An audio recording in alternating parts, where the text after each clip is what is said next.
Thank you for watching Murder, Monsters, and Mysteries. Today we take a look at the most famous creepy clown sighting of all time. The Sandown Clown, the Isle of Wight, 1973. Two children come face to face with an entity so strange their experience remains the only one on record, named Sam The Sandown Clown. Lake Common is a well-frequented spot near Sandown, Isle of Wight, in the United Kingdom. Throngs of tourists travel here every year. Visitors can enjoy the town's seaside charm, its shops, its restaurants, and the quaint golf course. The area is also surrounded by lush natural beauty. Sandown has an interesting history which includes Romans mining salt and the military formerly using its shores to protect it from attacks by sea. But one of the weirdest occurrences in the area is what happened there in May of 1973. A man and his 7-year-old daughter, let's call her Faye, traveled to the Isle of Wight for a holiday. They were there with friends. Faye had an unnamed playmate, a 7-year-old boy. Faye and her friend were playing near Lake Common around 4 p.m. on this holiday when they heard a bizarre, siren-like wail. They decided to follow this noise, which took them through Shanklin and Sandown Golf Club. It brought them to a swampy area between the golf course and the airport. The sound stopped. Finding nothing nearby, the two continued over a small bridge that spanned a small brook. And that's when a strange and otherworldly hand appeared. According to the children, a hand inside a blue glove came out from under the bridge, followed by a book of some kind being dropped in the water. Then, they heard splashing, as if someone was trying to retrieve it. A figure came out from under the bridge and scurried into a windowless metal hut nearby. Faye and her friend decided it was time to leave the area, and they got about 50 yards away, but then the being emerged from its strange little building. The children described the creature's walk as a weird hopping motion, with knees raised high. When he appeared again, he held a microphone, at which point the children said the creepy wailing returned with the microphone. In fear, the little boy, along with Faye, began running away until the creature spoke to it. It said, "Hello, are you still there?" It sounded friendly. This creature's voice and communication drew the children back. Later they would describe the creature as being 7 feet tall and having no neck. It wore a pointed yellow hat with a round black knob on its top and 2 wood-like antennae on either side. The hat connected to a red collar worn on his green tunic. And now for a brief commercial break. From the evil one, deliver me. From the evil one, deliver me. At the hour of my death, At the hour of my death, call me and bid me to come to thee. call me and bid me to come to thee.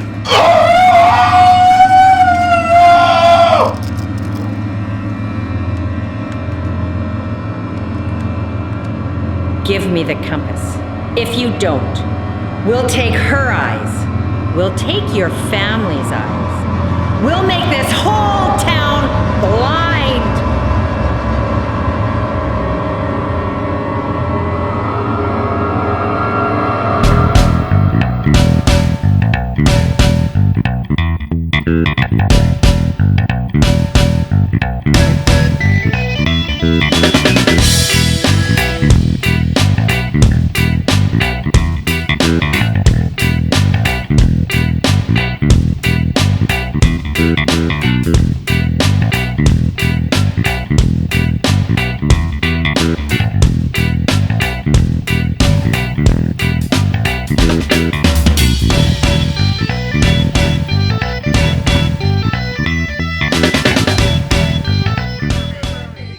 From the evil one, deliver me. From the evil one, deliver me. At the hour of my death, At the hour of my death, Probably should have come here first. come to thee. call me and bid me. Like a scarecrow, This entity had triangles for eyes, a square nose, and yellow lips. It had marks on its extremely white skin and red fringed hair. The creature pulled out a large notebook, and in it he wrote, "Hello, I am All Colors Sam." As the creature had written this, Faye and her friend noted that it didn't write the words in the correct order. And as they moved closer, they realized Sam could speak without his microphone. Without the microphone, though, the speech was less clear and sounded like someone speaking through closed lips.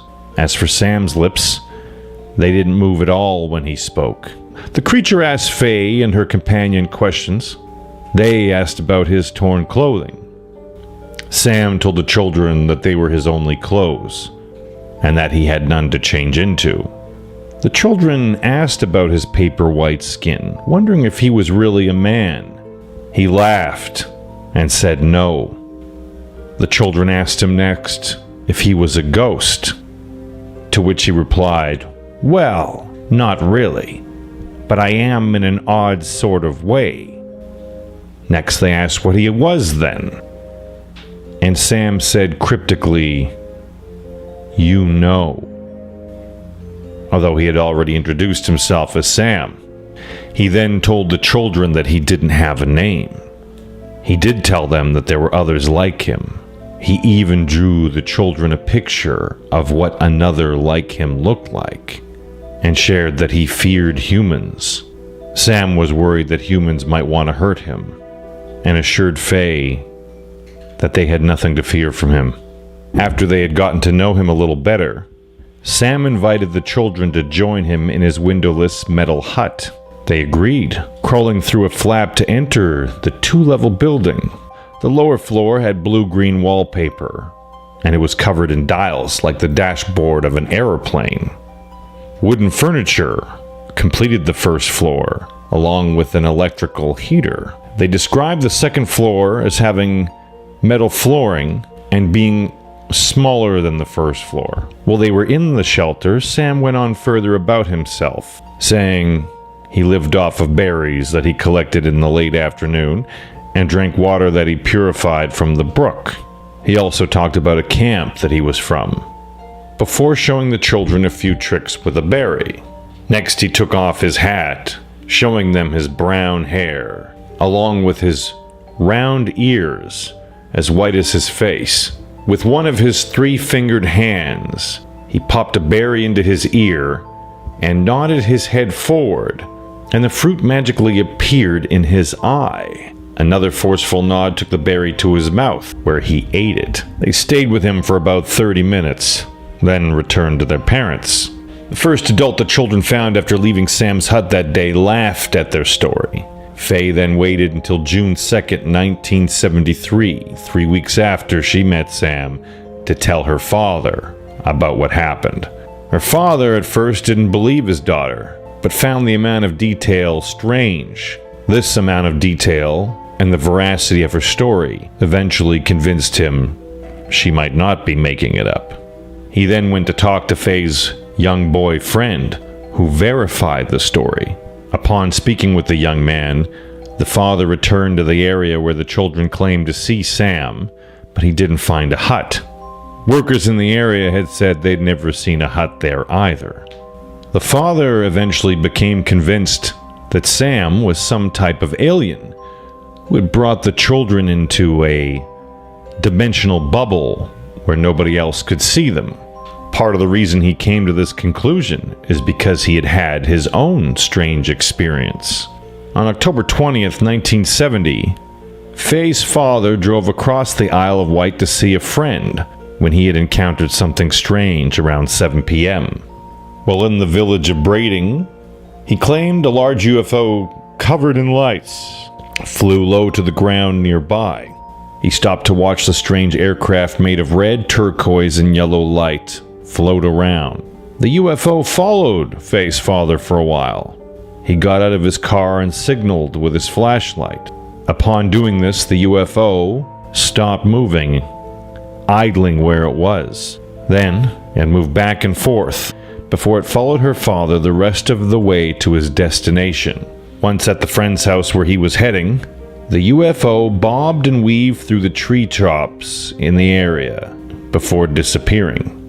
Then, on March 1st, 1972, he said that while he was traversing the Isle of Wight, going to another friend's house, the water from the nearby Compton Bay began swelling, forcing him out of his car and to a nearby cliff.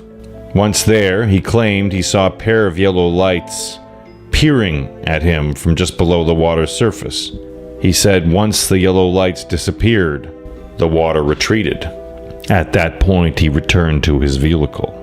So, despite all the different debates about what Sam the Sandown Clown was, this is what convinced the father it was some kind of otherworldly creature reaching out to his daughter, and one that maybe had been in contact with him previously. Thank you for watching Murder, Monsters, and Mysteries. If you enjoyed today's video, please like and subscribe, as we'll be uploading more regularly.